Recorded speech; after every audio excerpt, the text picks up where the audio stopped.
Very pleased to be back with all of you for this honor of leading and assisting Aaron in helping with this. Aaron, thank you personally for the chance to help. Happy New Year to all of you. Today's the first day of the new church year. We operate by a different clock. Well, we should. We worship the Lord of history. It was suggested I make myself known again. Thank you. Because I haven't been here. I've been honored to help our brothers and sisters out at Trinity Lutheran in Walton for a couple of weeks. And we were here Thanksgiving Eve. If you have not had the occasion to listen to Pastor Steinbauer's Thanksgiving sermon, look it up. Listen to it. Tremendous. Great help to me personally and to many who I've spoken with. On disc? Your experience the same on Bill's message? Yeah, it just very, and we've had this series on Philippians in what early on Pastor Schnocky introduced it in our messages as he looked at the book of Acts and the move to Macedonia and the caliber of people in the setting.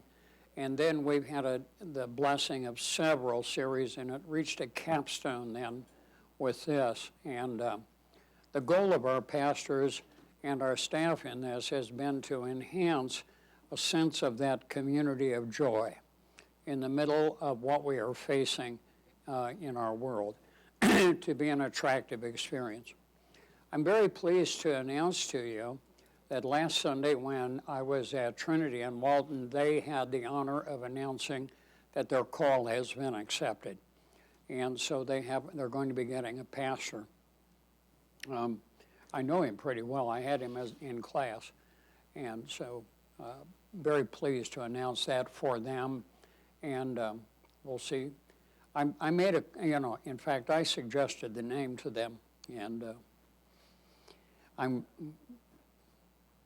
going to talk to the district president. What other vacancies do you need filled? I get a 10% finder's fee. Just write the check to the Dirk Reed Retirement Fund. We have been looking at the experience of Ruth and Samuel and moving into Saul and David.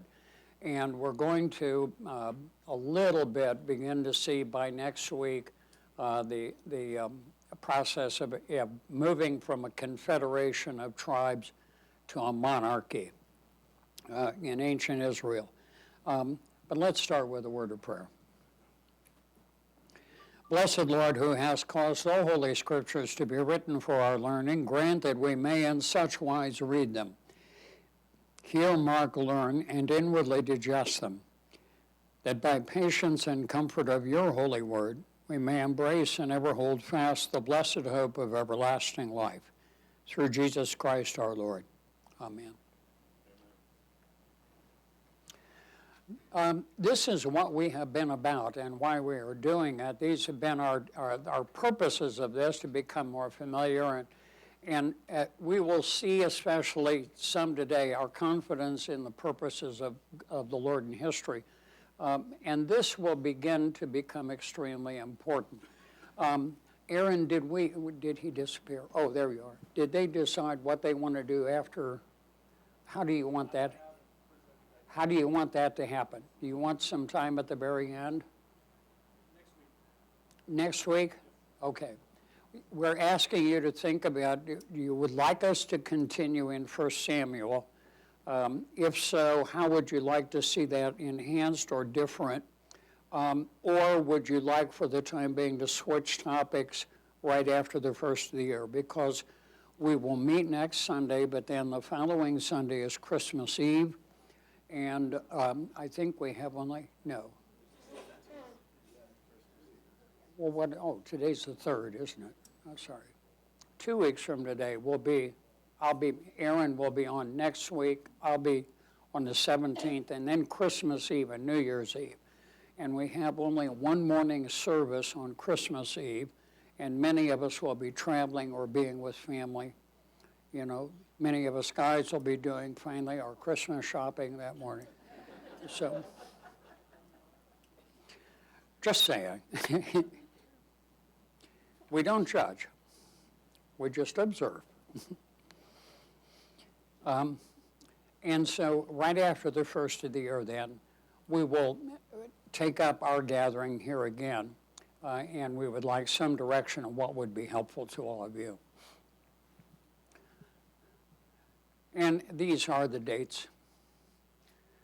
This you have seen before, and I want to affirm to you, because just to get your mind thinking about this, the gathering of the Lord's people as they came out of Egypt and then through the wilderness and then made this entrance into Canaan and settled there over a period of a couple hundred years. Their form of government was very much a confederation of tribes.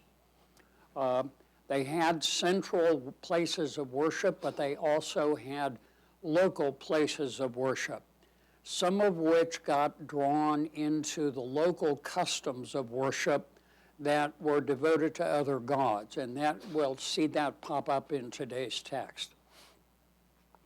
Their government, even though the way the organization was a confederation, and the judges play in that because the judges seem to kind of come from the various tribes and may have even been overlapping.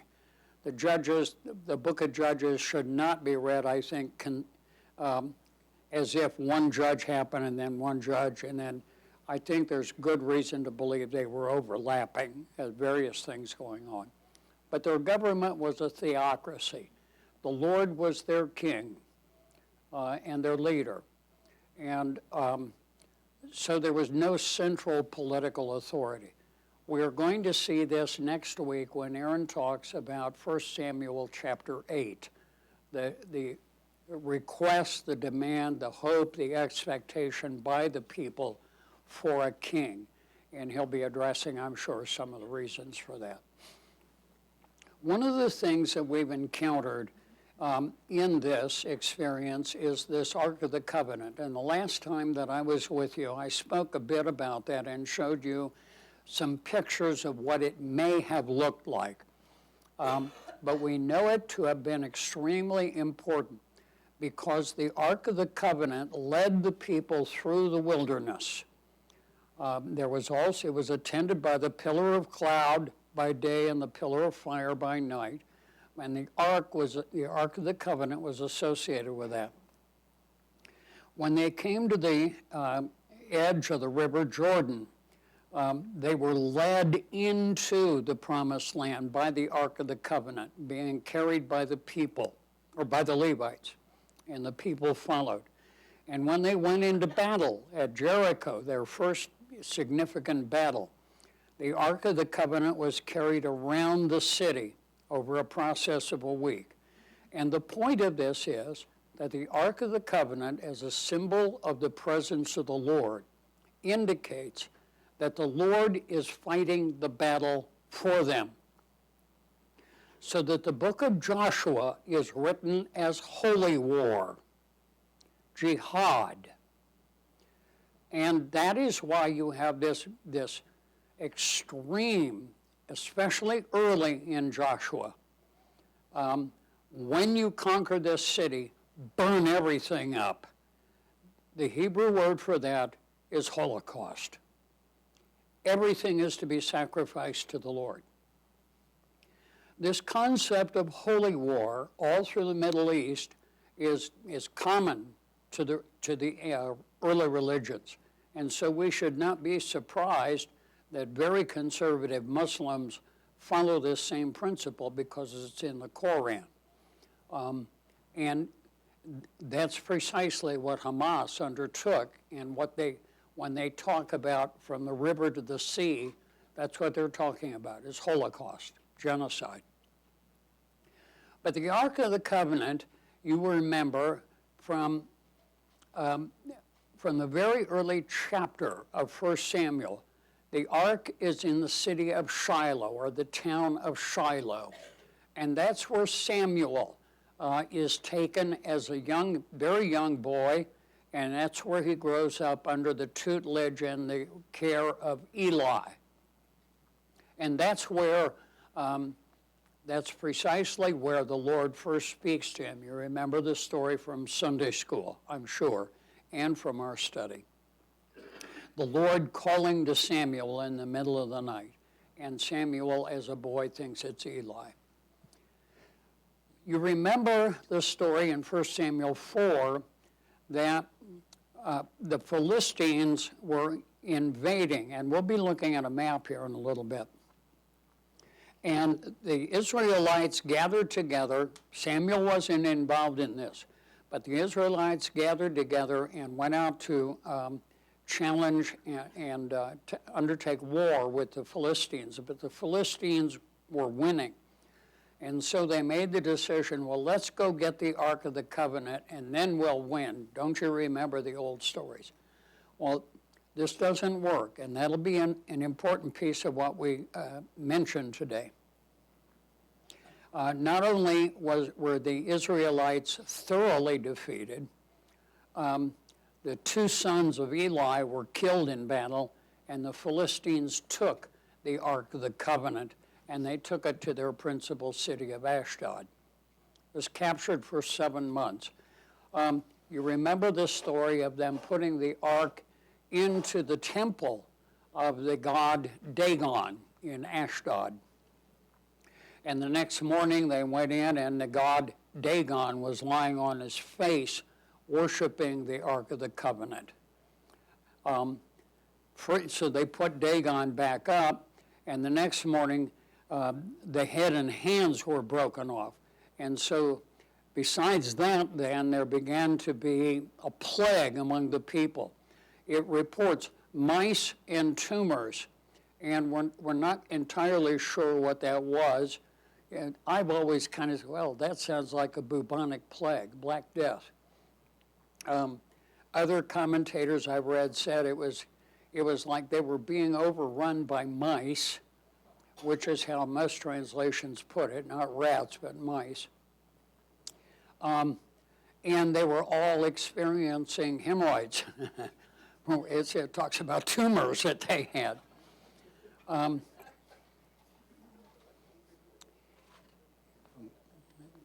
just reporting. Yeah. I saw 3 people kind of moved.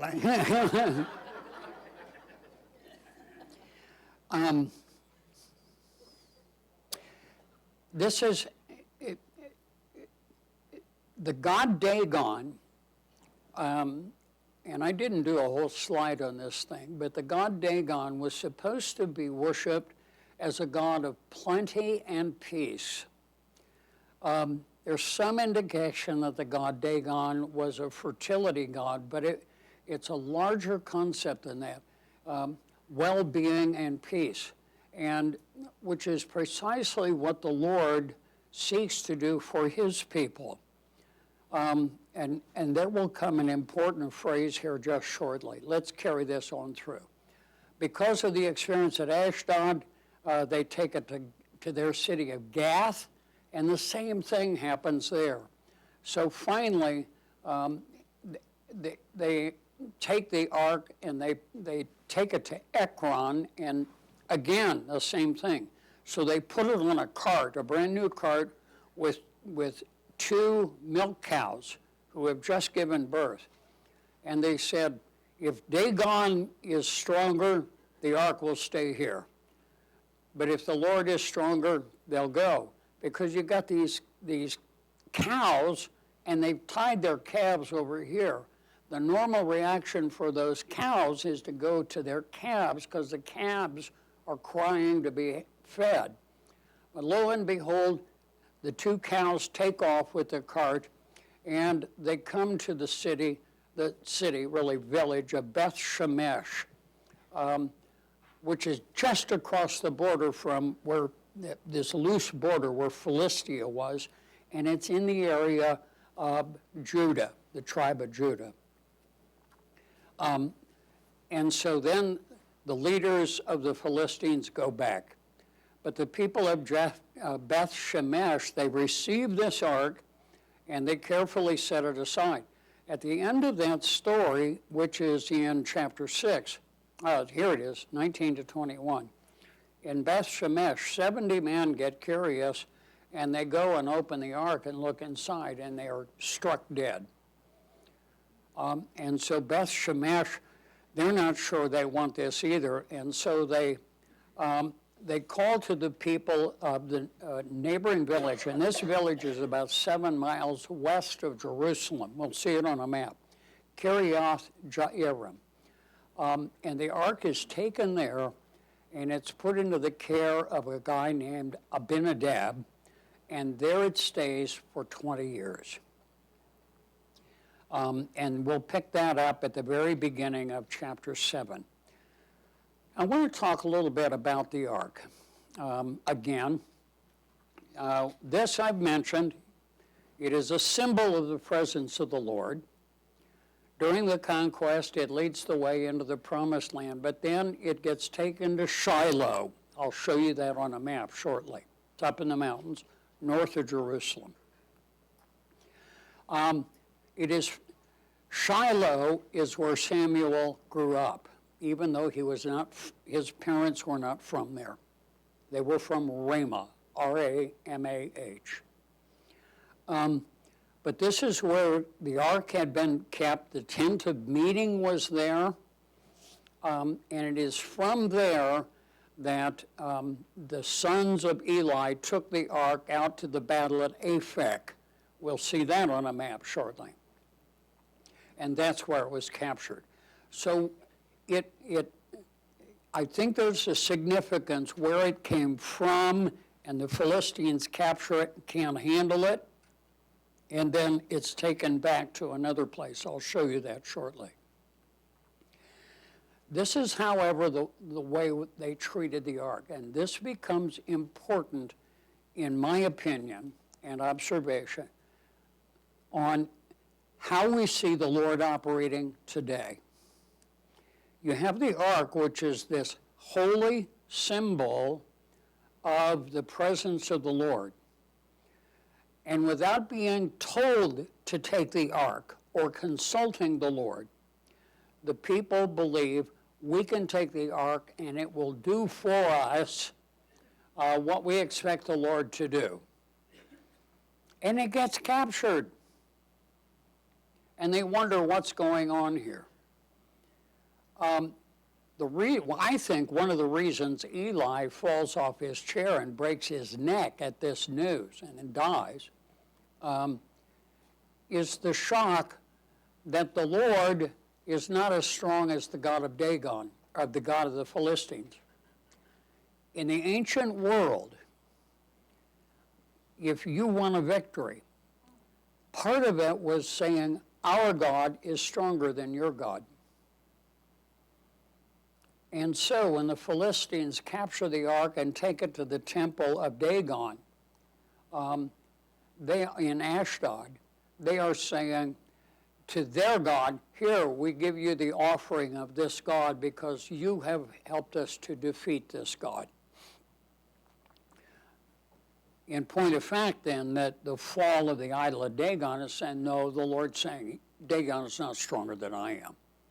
But what he is saying is, you do not manipulate me. You ever encounter that in your own life or see it in the lives of people? They're called foxhole prayers. God, if you get me out of this, I promise I'll never miss church again.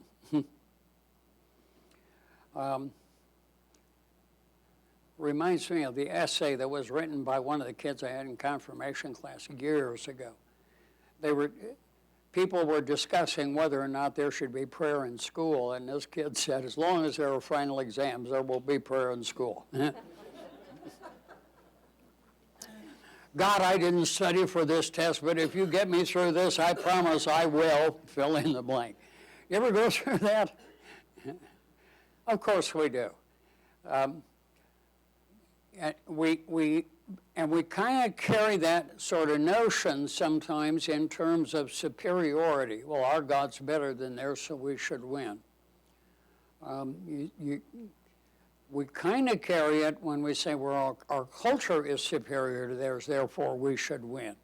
Some of that attitude gave rise to the age of empire, when Western Europe established their empires all over the world.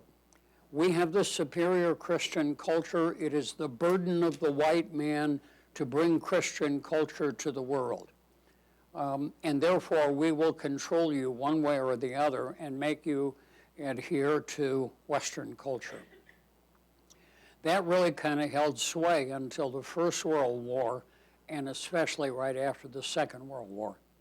But the point I'm wanting to make is we do not treat the Lord as some kind of magical symbol.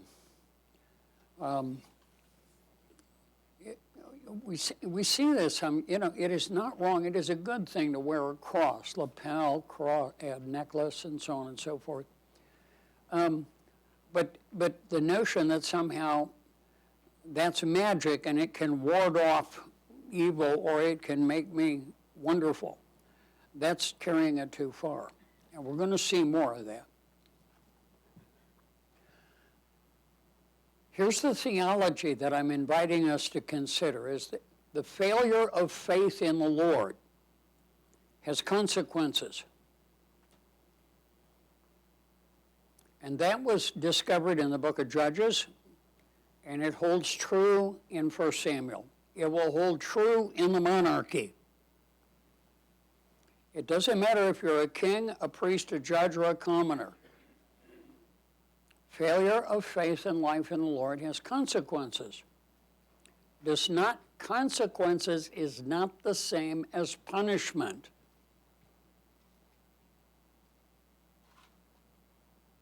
Consequence means when we don't trust the Lord and live, it has what follows. That's what the word consequent means. This follows when we fail in faith. The flip side, however, is the Lord will not allow himself to be manipulated, hence the capture of the ark.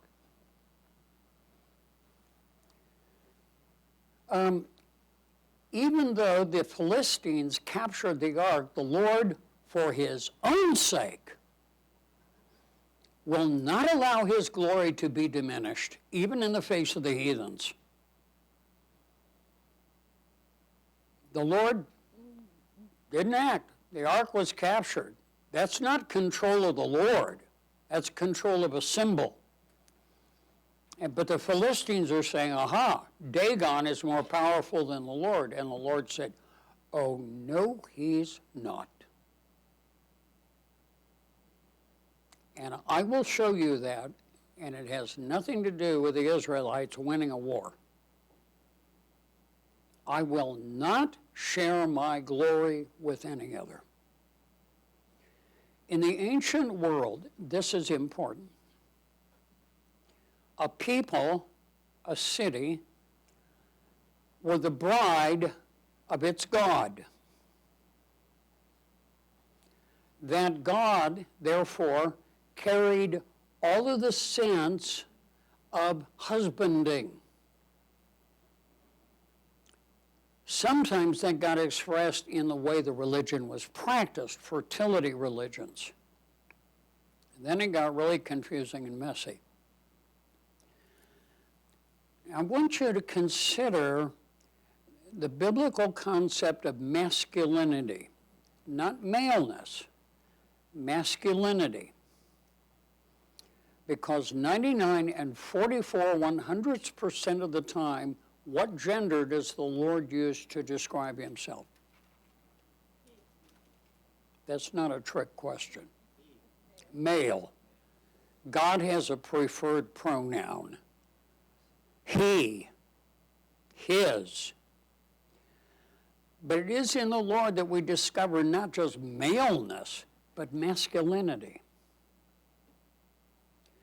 Masculinity at its best, because the Lord expresses it this way, is to be a giver, totally, and totally devoted, a giver with no thought for self. We see that in the creation, and we see it then in the way the Lord cares about his people when he brings them out of Egypt. We see it also all through the Old Testament. There are a number of beautiful stories, one of which is in the book of Jeremiah, where the Lord tells this story. I was walking down the road one day and I looked in a ditch, and there was a baby girl lying over there that had just been born and it hadn't even been cleaned up. No one had thought to remove the placenta or to tie the little girl's umbilical cord.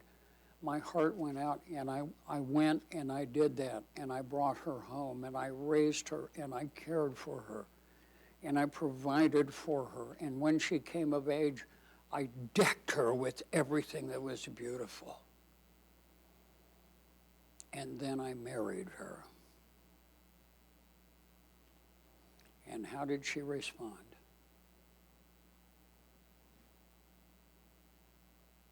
You know the story? She more than wandered off. She went a whoring after other gods.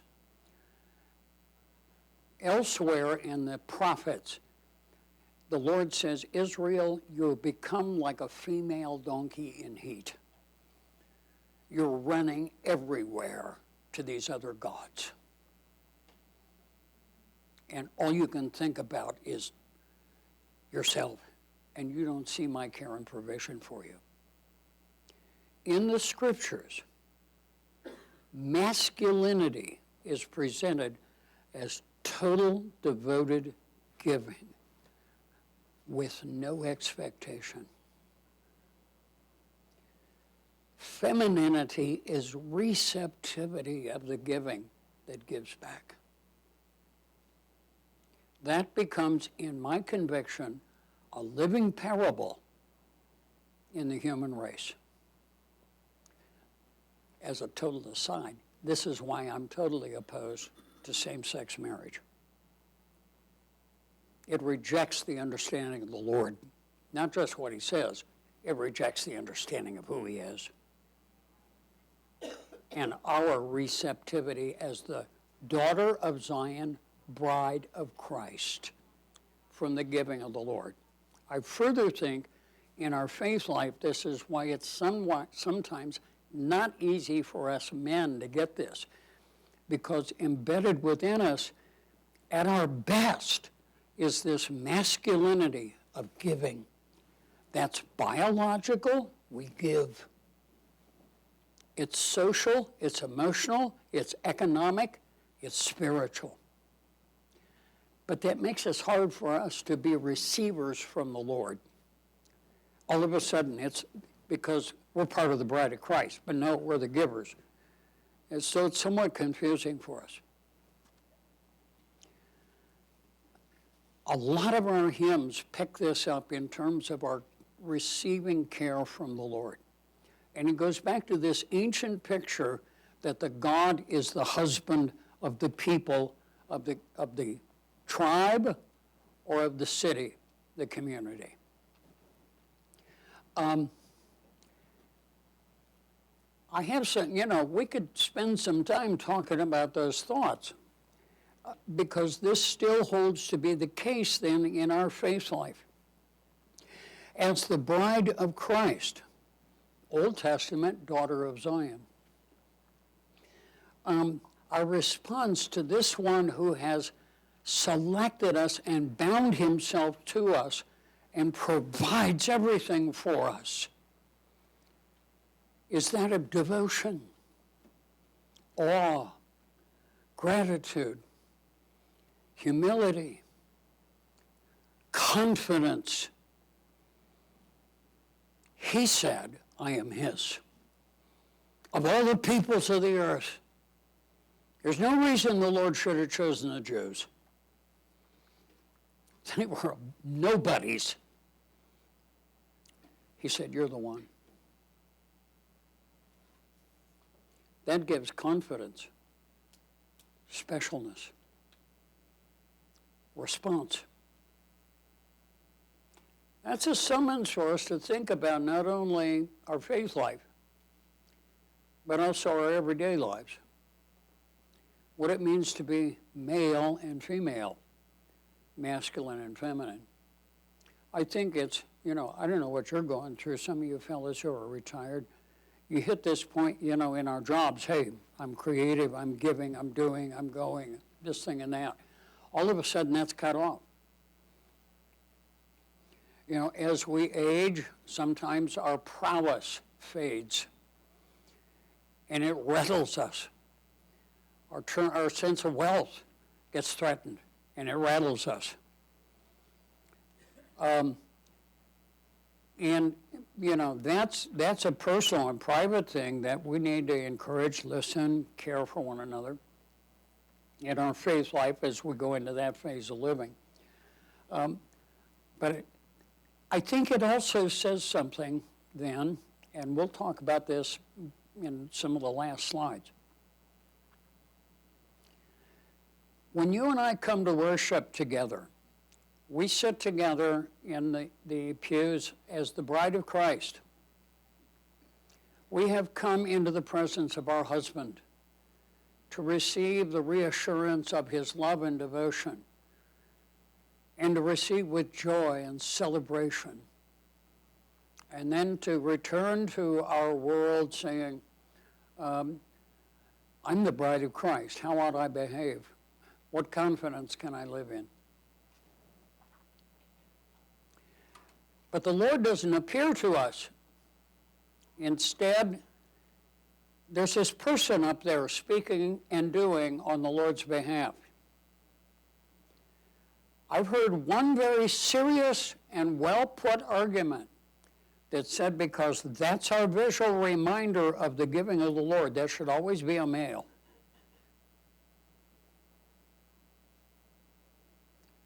Because it's just part of the parable. Worth thinking about. I don't want to go up that alley right now, but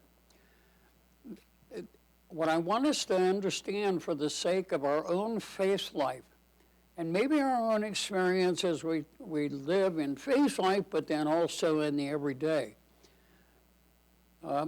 this sense of masculinity and femininity. I want to tell you, there are any number of you guys sitting here that I need to say thank you personally for the example of how to do that. Because as broken people, I don't always do that well. I start wanting to give, what am I going to get out of this? If I bring Barbara flowers, is she going to make one of my favorite suppers? Okay. That's manipulation.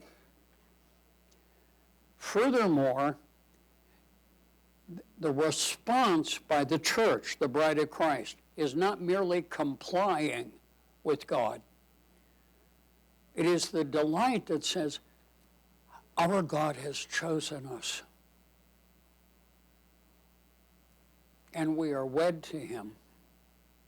Don't forget, what I told you some weeks ago is that when the covenant was set at Mount Sinai, it takes the form of a Hebrew wedding ceremony. I am the Lord, your God. I brought you out of the land of bondage. I am the husband, you are the bride. Here are the rules of the house. No other husbands. You shall worship the Lord your God only. Don't take my name in vain. Don't try to manipulate me. Think about these things and rest confident in them. Remember the Sabbath day. This is not merely a matter of feeling guilty and saying, oh, what kind of bride have we, the church, been?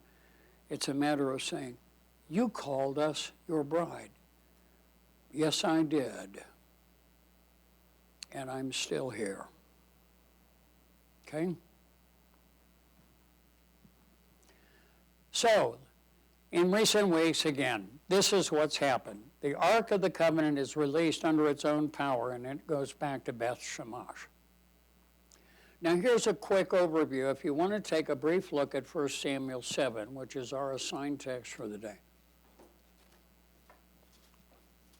Because this is before Saul has even come on the scene. And it is after the death of Eli and his sons, and it also, the ark has been returned. It has been returned to Kiriath. It came to Beth Shemesh, and then they couldn't handle it. So it goes to the house of Abinadab. But then all of a sudden it doesn't, the next time we will see the Ark of the Covenant is when David takes it into Jerusalem. But all of a sudden you have then this reassertion of the prophet Samuel. Because in chapter 7, verses 2 to 5, let's take a quick look at some of the details. 1 Samuel 7. Excuse me. The ark, was a long time, 20 years in all, remained at Kiriath Jearim. And all the people of Israel mourned and sought after the Lord. It's back, but where is the covenant? It's not just the symbol. It's not like just, the old oaken bucket being in West Lafayette again for a year. All right? There are a few of you who maybe understand. Samuel said to the whole house of Israel, if you're returning to the Lord with all your hearts, then rid yourselves of the foreign gods and the Ashtoreths. This is called syncretism, which means their worship of the Lord had begun to take on, including the worship of Baal and Astarte, because it was part of the culture. And it is as if they're kind of toying around and flirting with these other gods. And what Samuel is saying, one husband, not several husbands. No more flirting around with this stuff. Get rid of the Baals and the Ashtoreths. Commit yourselves to the Lord and serve him only, and he will deliver you out of the hand of the Philistines. So they put them away. Then, verses 5 and 6, they gather at Mizpah. Where is the ark? It's at Kiriath Jearim. So they don't gather around the ark. They gather at Mizpah. I'll show you where it is on a map shortly. And Samuel is there. Assemble all at Mizpah, I will intercede. And they assembled and drew water and poured it out before the Lord. This is the only time we have this kind of reference to this sort of ceremony. So we really have nothing to say about what it meant to the Jews. They fasted, they confessed, we have sinned. And Samuel was leader of Israel at Mizpah. The importance of that statement is not a matter of government. It is a matter of asserting that through Samuel, the Lord was saying, I am your God. I'm not going to forsake you. You have come back to me. We've got this straightened out. Then in verses 7 through 9, the Philistines hear that this is happening. And they're in Mizpah, so they marshal their armies to attack. But in verses 10 through 13, there's victory under the Lord's leading. Let's take a quick look at that. There's a little detail important there. Verse 10, Samuel sacrificing the burnt offering, the Philistines drew near to engage in battle. That day the Lord thundered with loud thunder against the Philistines and threw them into a panic. Later, maybe if we go in further into 1 Samuel after the first of the year, after David moves into the kingship, There is a time when the Philistines are attacking, and David goes to consult the Lord and say, should I go up to battle? The Lord says, yes, but don't do a frontal assault. You go around behind them, sneak attack. And you wait to attack until you hear the wind in the trees before you. This thunder and the wind are both the Lord's actions. That even though they don't carry the ark and manipulate that, the Lord is saying, I go before you. I will fight the battle. Remember that statement. The Lord fights the battle. And now go back and listen to Pastor Seinbauer's sermon on Thanksgiving. Because that's exactly what I struggle with, and many of us do. What is my appropriate action? I mean, it's not like they wait for the thunder and the wind to drive the Philistines. The Lord says, yes, you follow and do, but I have to lead. I have to lead. Otherwise, you're trusting yourself or trying to manipulate me. Does this explain why I, as a personal request, asked 2 weeks ago when we met as voters, we're calling a pastor, can we stop and pray? I don't know if this guy is the one that's supposed to be here. None of us do. Has he accepted the call yet or not? We don't know. All right. And you're not saying if you know or not. We don't know. You know an excellent thing to do before you go into the ballot box? Pray. Not that my will be done, but that the Lord leads.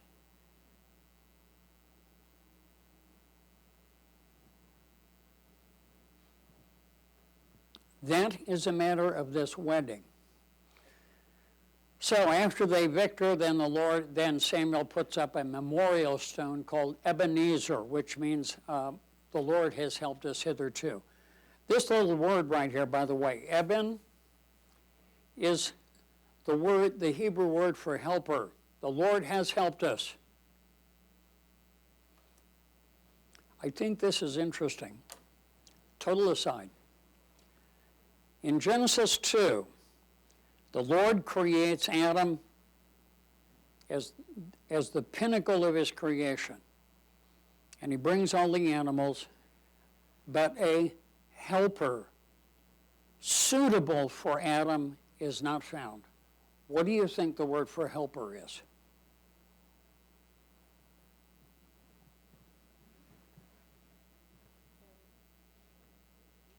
And that's the same thing the Lord calls himself. What does that say about the position of women with regard to men? Are they less than? Nope. The man is at the pinnacle of creation, and where does the Lord put her? Right next to him.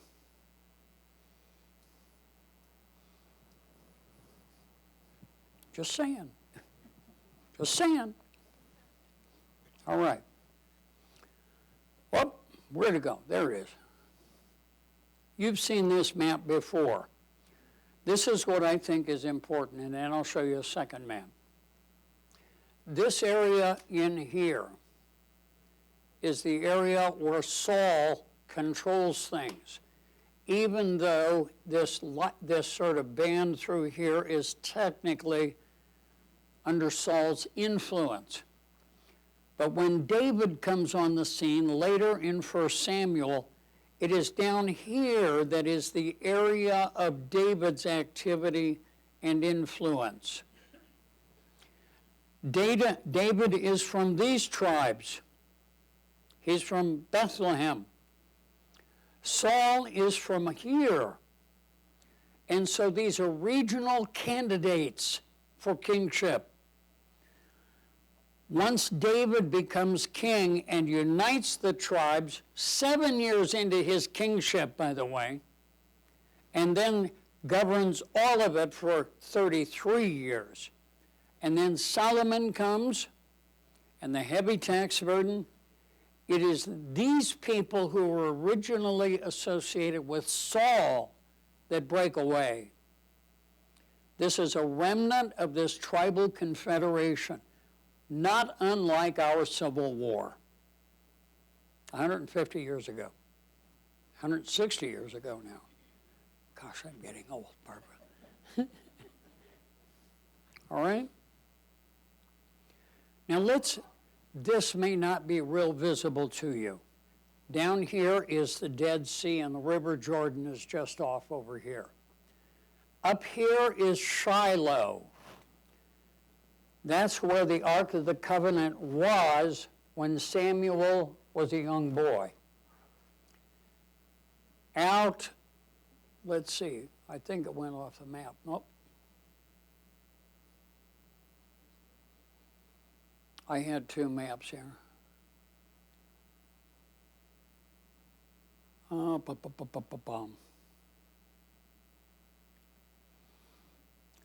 Then, oh, here it is, right here. You see the K, maybe. That's Aphek. That's where that battle was fought, where the Ark of the Covenant was taken.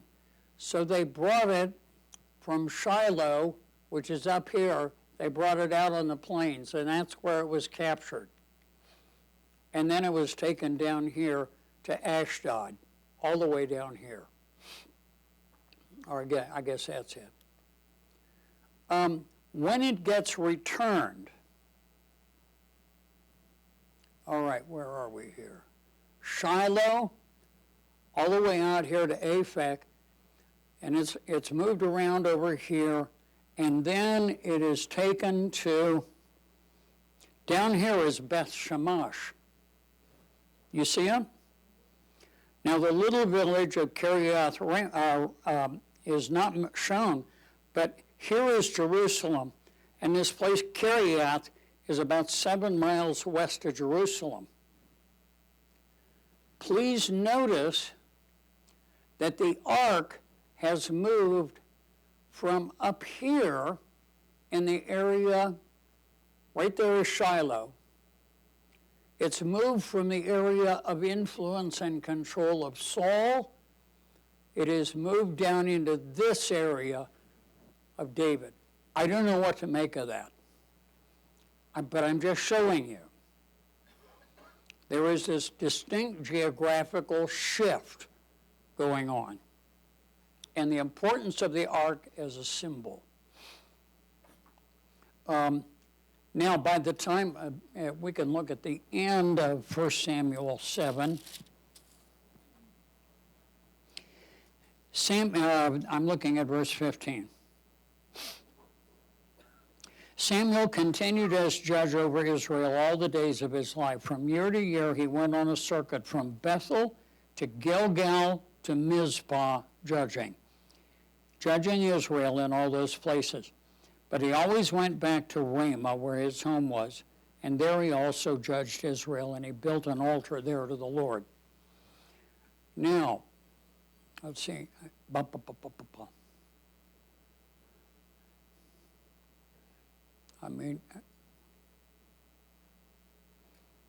Here is Samuel's hometown. That's where his mother and father were from. And Shiloh is up here. Gilgal, I'm not sure is shown on this map. I don't see it. Say it again. Way over here. Yeah, southwest of Shiloh. Yeah.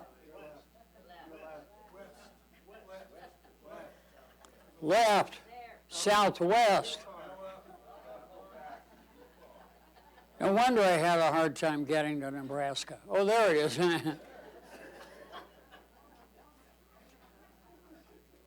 Incidentally, once the other tribes break away and they form their capital city of Samaria, it's up here in this area, which is historically the sort of the center of power. But it is in this area that Samuel does his judging. And at this point, he's probably in his midlife, but by chapter 8, he is aged. And so they kind of continue in this thing, and the Philistines leave him alone for the rest of Samuel's ministry. Now, quickly, observations about the ark. It's a symbol of the Lord's presence. It is closely associated with him in that it is holy. It's not to be trifled with, but it doesn't mean the Lord is limited to it. The Lord's actions cannot be manipulated by the presence of the ark. The Lord's actions are accomplished through his word that Samuel speaks. The principal concern for the people is their trust in the Lord alone. Now, I have some present-day applications, finally. It's not just all intellectual stuff. For once, is our church building and our sanctuary a sacred place? That's not a trick question. What might that imply in how we treat it? It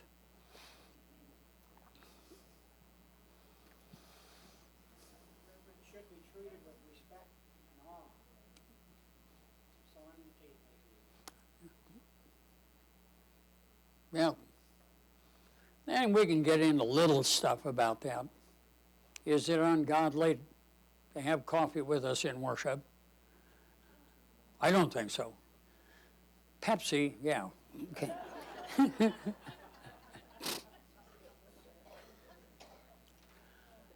When we come into church, are we more in the presence of the Lord than we are when we're walking down the street?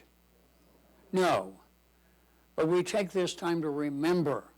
I mean, we even have one of these hymns we sing that is also an anthem. The Lord is in his holy temple. Right? So there is a sense of specialness and awe here. Does the Lord hear your prayers more when you're in church than at home? Is it good for the bride of Christ to come together? And we do not come here merely as individuals. This is very difficult for us to see because we are products of the work of René Descartes and John Locke for the last 300 years. I know what I know. I don't know what you know. And we argue over who sees things more correctly. And the Lord's answer to that is, neither one of you. Here is a philosophical term. No human being has the God's eye view. We have descriptions that work, and they are very valuable and valid and important. Is science a wonderful description of how things seem to work? Is it the Lord's description? It's not in the Bible. Are different economic systems valuable and helpful in thinking about how our economy and our providing of goods and services and everything, did they help us? Yes. Does the Lord have a preference on how we ought to look at it? No. Do you two see everything the same way at home? Which one of you is right?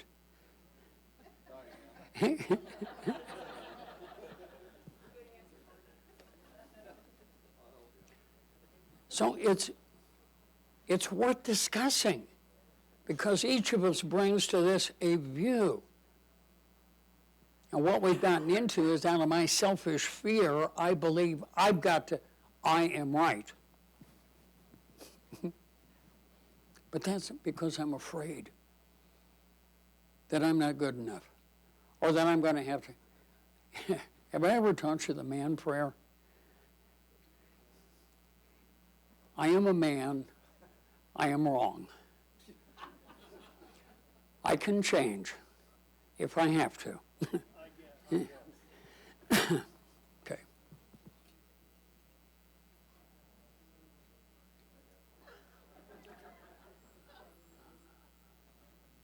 I've got some other questions. Any reaction to these questions here? Thoughts?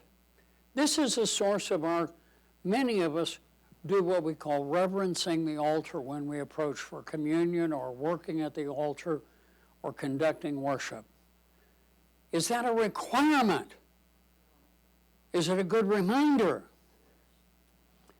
I had a friend, now deceased, who was bothered when he came into church and he'd want to spend quiet time praying, and everybody was talking before church began. It was interrupting his sense of holiness. And I get that. Is it less holy for us to love one another and greet one another when we get here? No, it's not. So it's kind of a both and. Other reactions or observations about this? What makes it holy is that the Lord is here. I'm just thinking out loud, I guess, but when you think of respecting the sanctuary of the church, do you have to wear your Sunday best? Or are the holy jeans okay? How do you spell holy jeans? I understand. And I've, mentioned to my kids, it's God's house. You give him your best. And That's how I was. that's kind I of wouldn't wear torn up jeans if I was invited to go to the governor's mansion. true. Well, some people would, but on the other hand, And God doesn't care that you're the governor of Nebraska, big deal. but God doesn't care that you've got a tie on. That's right. He cares what's in your heart. That's right. So it's a two-sided thing. It really is. Wearing a coat and tie does not make me more prepared to go to church. It may be a cover-up for the fact that I'm totally insecure. Can you repeat all of what you said? Can you repeat all of what you said? Nancy, would you? Here. Sure.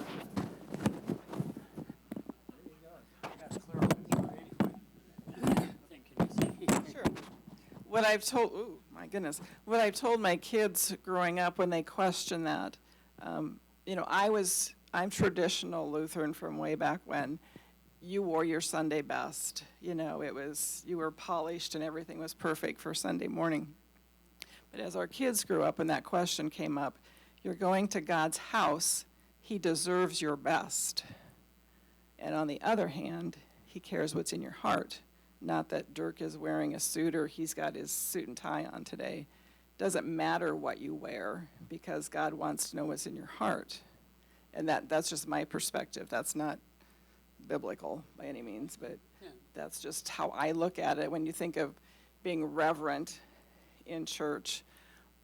And then on the other hand, the kids who might wear those holy jeans or I hate to say the short shorts on the girls or the short dress that they keep pulling down to cover themselves. They know it's short, then don't buy it. But on the other hand, does that bother the other person? I mean, would you wear something, how do I put that? That takes away from the other person thinking, you know what I mean? That's offensive to somebody else. I mean, you wouldn't want to wear a t-shirt that had dirty words on it to church, would you? You wouldn't. I don't know, I opened a can of worms, but just my thought.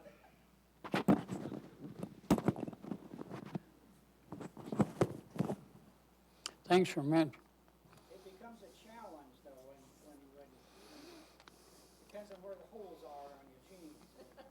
Depends on the type of jeans in the area. It becomes a problem when we lead someone else astray with what we dress, or whether it's vulgarity on a t-shirt or whether it's short tight clothes. How do you address that? That's what I've always wondered. How do you address that and kind of with building us as a congregation, building us up to do how we, to do as we should When you dress like a gentleman, you act like one. Or you're covering somebody up. I don't know. Last said it quickly, we're at it. Samuel held offices on the Lord's behalf for the people. That's biblical. How does this operate among us today? Well, Samuel was called directly by the Lord. Samuel, Samuel. All the prophets were called directly by the Lord. So were the apostles. Today our calls to office are mediated through the Lord's people, like we did 2 weeks ago. And like all of those who serve among us have a call. A call is not a contract. The contract is separate. How much we're going to pay Aaron or Luke or Michael or Bill, any of the guys or gals. That's contract. That's between that we discuss. The difference is when you're called to an office. Whether that's president, governor, judge, representative, that's a divine call. It is also a divine call to be called to the office of husband or wife. That's a divine call I exercise on behalf of the Lord to Barbara. That doesn't mean I control. It means I serve. And she has the office of wife. That's an authority. That's a gift from the Lord to her. But we speak especially about those who serve us with the office of divine call in various capacities. Can the human side of us get in the way of that office?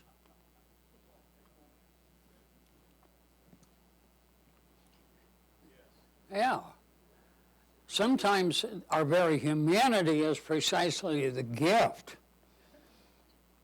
in that I can listen to this pastor, I know he knows suffering, or I know he knows brokenness or struggle. It reminds me of what Walt Kowalski, what the priest at Walt Kowalski's funeral said in Gran Torino. He says, Walt Kowalski one time called me an overeducated 35-year-old virgin. You have nothing to say to me, you don't understand me. Our humanity can get in the way, can also be a blessing. I mean, we'll see it next week with Samuel. He wants to appoint his sons as judges. And the people say, nothing doing. Your sons have become just like Eli's sons. They're corrupt. We're not having it. So our humanity can get in the way. And I think it's in that very thing that Aaron will have next week when the people say, you got to listen to us, Samuel. We have some advice to give you. Your sons are losers, and we're not going to follow them. I had a guy in my congregation I served in, it's the Lord's congregation, the congregation I served in Omaha. Toward the end of my time there, he said, Pastor, I've been watching you for about 15 years by this time. He said, there are so many times you told us, we do this, here's where it's going to end up. We said, oh, no. He said, you were right. I've got to trust the fact I've got the gift of intuition. But the flip side is, he said, and there were times you said, we're going this way, and you take off, and you're on about the second set of hills, and you turn around to see us, and we're 2 hills back waving at you. And I would have to, hat in hand, sheepishly walk back. Okay, which way should we go? This way, Pastor. Now let's go. Isn't that the way it works? Does it work that way at home?